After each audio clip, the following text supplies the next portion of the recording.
अनुगुल परिवीक्षण छात्रावास तथा पर्यवेक्षण गृह और स्वतंत्र आवास रे जड़े नाबालकों मृतदेह उद्धार अंतेवासी घर जगतसिंहपुर अंचल जमापड़ी से एक चोरी मामलें कटक जुवेनाइल जस्टिस बोर्ड जरिया अनुगुल को आसते गत 7-8 मास पूर्व अनुगुल को आसीथिबा भारप्राप्त उपखंड परिवेक्षण अधिकारी अमीर कुमार नाथ शर्मा यह सूचना देते। भारप्राप्त उपखंड परिवीक्षण अधिकारी अमीर कुमार नाथ शर्मा जो सूचना रही से सूचना आधार में नाबालक आत्महत्या करी।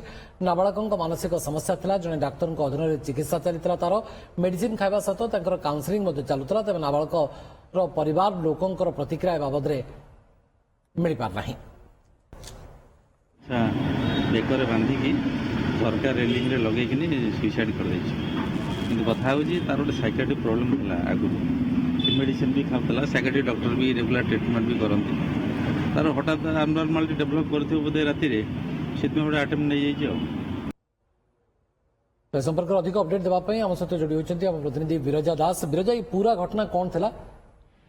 देखो जमी अनुगुल परिवेक्षण छात्रावास तथा पर्यवेक्षण गृह और स्वतंत्र आवास रे आज जड़े नाबालक अंतेवासी आत्महत्या करछंती।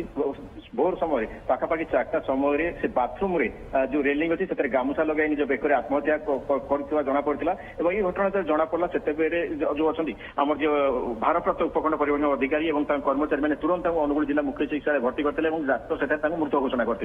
जहाँ जना पड़ी से जड़े नाबालक थे घर जगतसिंहपुर अंचल जहाँ सूचना भारप्राप्त उपखंड परिवहन अधिकारी और ये घटना जो जना पड़ा से जिला शिशु सुरक्षा अधिकारी पहुंची निजर अनुसंधान आरंभ करते एने पुलिस को अवगत कर कटक जुवेनाइल जस्टिस बोर्ड को जना प्रशासन जो जिला प्रशासन अधिकारी अवगत कर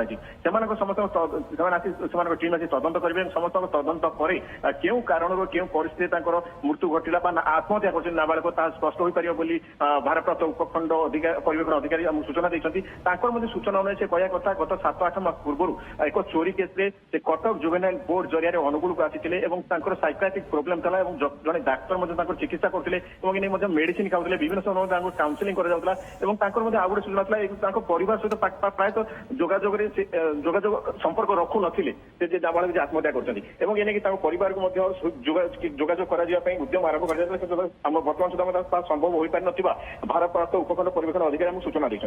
ओके, बहुत बहुत धन्यवाद विरजा आपन तमाम सूचना पाई।